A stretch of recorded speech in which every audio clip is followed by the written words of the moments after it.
नमस्कार, मैं सिमरन पांडे और आप देख रहे हैं श्री न्यूज। आइए देखते हैं मसूरी से श्री साथी सुनील सोनकर की रिपोर्ट। मसूरी उपजिला चिकित्सालय में 1 वर्षीय मासूम की मौत के बाद डॉक्टरों पर लगाए गए लापरवाही के आरोपों को अस्पताल प्रशासन ने सिरे से खारिज कर दिया। मुख्य चिकित्सा अधीक्षक डॉक्टर खजान सिंह चौहान ने बताया कि मामले की जांच के लिए गठित 4 सदस्य समिति और अस्पताल के सीसीटीवी फुटेज में डॉक्टरों या नर्सिंग स्टाफ की किसी भी तरह की लापरवाही सामने नहीं आई। उनके अनुसार 29 जून की सुबह बच्चे को अस्पताल लाया गया था, जहां ड्यूटी पर मौजूद डॉक्टर ने जांच कर आवश्यक उपचार दिया और परिजनों को सुबह बाल रोग विशेषज्ञ के आने तक अस्पताल में रुकने की सलाह दी थी, लेकिन वे बच्चे को लेकर चले गए। सीएमएस ने कहा कि अस्पताल पहुंचते ही नर्सिंग स्टाफ ने बच्चे को तत्काल अटेंड किया था। उन्होंने अपील की कि बिना तथ्यों की पुष्टि किए एक पक्ष खबरें प्रसारित न की जाए। साथ ही कहा कि भविष्य में किसी भी कर्मचारी की लापरवाही सामने आने पर नियम अनुसार सख्त कार्रवाई की जाएगी। बात जो है एक्चुअली 29 तारीख की है, 5 बजे की बात है, सुबह की बात है। तो ये जो आरोप लगाया जाता है कि कोई भी डॉक्टर नहीं पाया गया है, तो मैं ये बोलना चाहूँगा कि इससे पहले ऑलरेडी एक पेशेंट आ चुका था, उसको हम स्टेबलाइज करके आराम से उसको ट्रीटमेंट भी दे रहे थे। तो जिसके बाद ये जो कपल होते हैं, ये 2 लोग आते हैं यहाँ पे इमरजेंसी में, फिर मैं इनको एग्जामिन करता हूँ बच्चे को। तो एग्जामिनेशन में क्या पाया जाता है कि बच्चा थोड़ा डिहाइड्रेटेड भी लग रहा था और ऑलरेडी एक अंडर ट्रीटमेंट में चल रहा था, कोई डॉक्टर बख्शी नाम से है। तो फिर मैंने जो मेडिकेशन उन्होंने दिखाई, उन्होंने ये चीज़ भी बोली कि 2-3 दिन से इलाज चल रहा है और चाइल्ड की जो कंडीशन है वो और वर्स होती जा रही है टाइम के साथ। 2-3 दिन हो गए थे इस बात को। तो उसमें मैंने ये बोला कि उसमें कुछ स्टेरॉइड्स चल रहे थे, तो मैंने बोला कि ये स्टेरॉइड्स को बंद करिए पहले तो, क्योंकि 11 महीने का बच्चा है, स्टेरॉइड्स को तो नहीं दिया जा सकता है ऑब्वियसली। तो एक मैंने सिंपल सजेशन दिया था, मैंने एक एंटीबायोटिक चेंज करवाई थी उनसे और मैंने कहा था इसको ज़्यादा से ज़्यादा फ्लूइड देने की ज़रूरत है। तो मैंने उसका सॉल्यूशन बेसिकली बताया था कि एक रिजोमाल सॉल्यूशन बनता है, जिसमें कि 1 लीटर पानी बनाना है, इसमें हर स्टूल के बाद इससे लगभग 300 ml वाटर देना, ओवर 4 आवर्स देना है। तो उसके बाद मैंने ये बोला गया था क्योंकि ऑलरेडी 6 बज गए थे, तो 8 बजे हमारे पीडियाट्रिशियन भी अवेलेबल हो जाते हैं हॉस्पिटल में। तो एक बार आप पीडियाट्रिशियन के सर्विलेंस के अंडर भी एक बार उनसे कंसल्टेंसी लेनी जरूरी है, क्योंकि वो आपको मेरे से बेटर एडवाइस कर पाएंगे। मैं एक मेडिकल ऑफिसर हूँ, एक पीडियाट्रिशियन मेरे से ज़्यादा एक्सपर्ट है उस चीज़ में।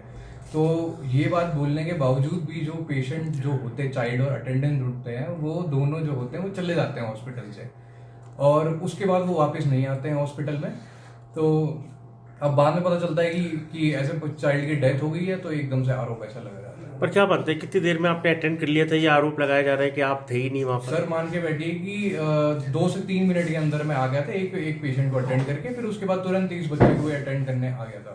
सर्वप्रथम तो मैं यही कहना चाहूँगा, जिस परिवार के साथ भी ये घटना घटी है, मैं उनके प्रति पूरी संवेदना व्यक्त करता हूँ और इस मामले को मैं बहुत सेंसिटिव लेते हुए मैंने खुद जो है एक कमेटी का गठन कराया है और इसकी जांच करवाई है कि ऐसे कैसे हुआ है कि हमारे हॉस्पिटल में कोई बच्चा आता है और उसमें जो मेरे को न्यूज़पेपर के माध्यम से मिला है कि उसमें दरवाज़ा बंद था, उनका जो आरोप है, और कोई डॉक्टर नहीं मिला और उसके बाद हम जो चले गए।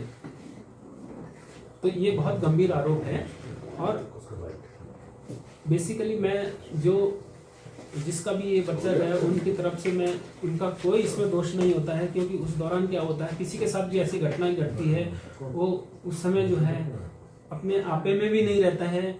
और उनका जो कहना है मैं उस पर भी नहीं जाऊँगा, लेकिन मैं जो आरोप लगाए गए हैं हमने जो न्यूज़पेपर में पढ़ा है, मीडिया के माध्यम से देखा है, तो मैंने उसकी जब जांच करवाई है, तो जांच के साथ साथ मैंने जो अपनी यहाँ पे जांच कमेटी बनवाई थी, उसमें हमारे जो है संयुक्त निदेशक ग्रेड के अधिकारी थे और हमारे वरिष्ठ चिकित्सा अधिकारी थे और हमारे वरिष्ठ पीडियाट्रिशियन थे, साथ में हमारे जो है सहायक नर्सिंग अधीक्षक थे।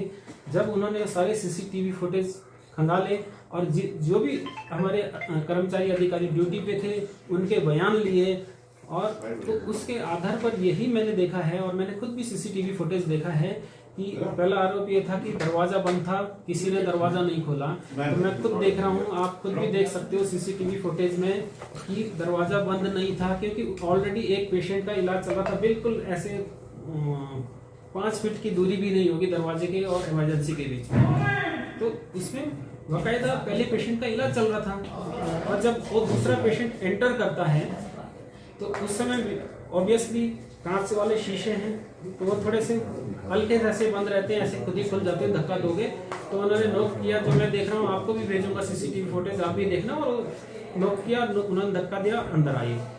उसके बाद मैं देखता हूँ कि उस पेशेंट को 1.5 से 2 मिनट के अंदर अंदर हमारे स्टाफ ने अटेंड करा, उसको उसकी फेस देखा गया, खोला गया उसको। उसके बाद क्योंकि हमारा डॉक्टर ऑलरेडी पहले पेशेंट को देख रहा था जो पहले आया हुआ था, उसके बाद जब वो अंदर आते 3 से 4 मिनट के अंदर उसको जो अटेंड भी कर लिया गया, उस पेशेंट को अंदर बिठाया गया, बच्चे को अंदर बिठाया गया। उसके पेरेंट्स से पूछा गया कि कोई इलाज तो नहीं चल रहा है आपका जो इससे पहले। उन्होंने कहा कि हाँ हमारे पास जो है इलाज चल रहा है, पहले से चल रहा है और डॉक्टर बख्शी से इलाज चल रहे हैं। ये कोई डॉक्टर बख्शी प्राइवेट प्रैक्टिशनर है। तो जब मैं देख रहा हूँ और आप भी देखेंगे इसमें सीसीटीवी फुटेज में, तो जब हमारे डॉक्टर ने देखा वहाँ 4-5 शीशियाँ 6-7 शीशियाँ उन्होंने लाई कि ये चल रहा है, तो हमारे डॉक्टर ने उसको कुछ बंद करवाया और उसको जो भी है ORS प्रिस्क्राइब करा और कुछ दवाएं प्रिस्क्राइब करी। तो ये घटना होते होते 5 से 6 बज गए। तो हमारे डॉक्टर का कहना भी ये था कि देखिए मैं इमरजेंसी में हूँ, मैंने फर्स्ट एड जितना भी है दे दिया, बाकी अभी जो है आप इमरजेंसी में रुकिए। और 8 बजे के आसपास हमारे सारे स्पेशलिस्ट आ जाते हैं, पीडियाट्रिशियन भी आ जाते हैं, देन आप उसके बाद उनको दिखाइए। लेकिन मैं सीसीटीवी फुटेज में देखता हूँ कि 6 बजे के करीबन वो कपल वहाँ से निकल जाते हैं। और जहाँ तक मेरे को पता चला है कि यहाँ से वो लैंडर कम्युनिटी हॉस्पिटल है या एक आगे क्रिश्चियन हॉस्पिटल, वहाँ पे गए। उसके बाद मुझे इस चीज़ का कोई पता नहीं है। निष्कर्ष में जो कमेटी की जांच है उसमें यही पाया गया है कि जितने भी जो 2-3 चीजें थी कि भाई दरवाजा नहीं खुला, दरवाजा बंद था। आप सीसीटीवी फुटेज में देखोगे दरवाजा खुला था। और दूसरे निष्कर्ष यह था कि भाई डॉक्टर मौजूद नहीं थे। आप सीसीटीवी फुटेज में देखोगे डॉक्टर मौजूद थे, उन्होंने पेशेंट को बढ़िया से देखा भी है, अटेंड करा है।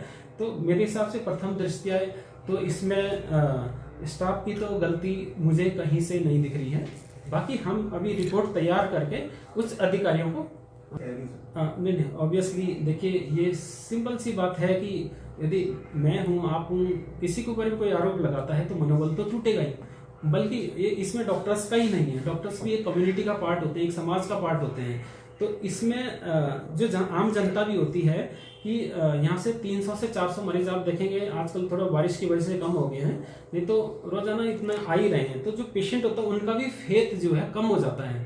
हमारा तो मनोबल टूटता ही है, हमारे डॉक्टर्स का भी टूटता ही है, लेकिन पेशेंट का भी फेथ हॉस्पिटल के प्रति जो है कम हो जाता है। तो मैं आप सभी से, जितने भी जिम्मेदार व्यक्ति हैं, मीडिया कर्मी हैं, हमारे और भी जितने भी हमारे जो है ये हमारे जिम्मेदार व्यक्ति है शहर के, अब वो चाहे जितने भी जनप्रतिनिधि हो, मैं सबसे यही अनुरोध करूंगा कि भाई देखिए 400 मरीज हैं, 400 मरीज में से ऑब्वियसली हम पूरे देखते हैं, लेकिन उसमें 4-5 लोग ऐसे होंगे कि हो सकता है वो संतुष्ट ना हो।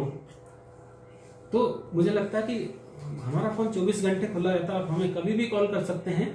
और जो भी घटनाएं होती मुझे लगता है कि एक तरफा किसी प्लेटफॉर्म पे, किसी न्यूज़पेपर में या मीडिया में नहीं आना चाहिए, हमारी बात भी सुन लेनी चाहिए। मैं इतना ही कहूँगा।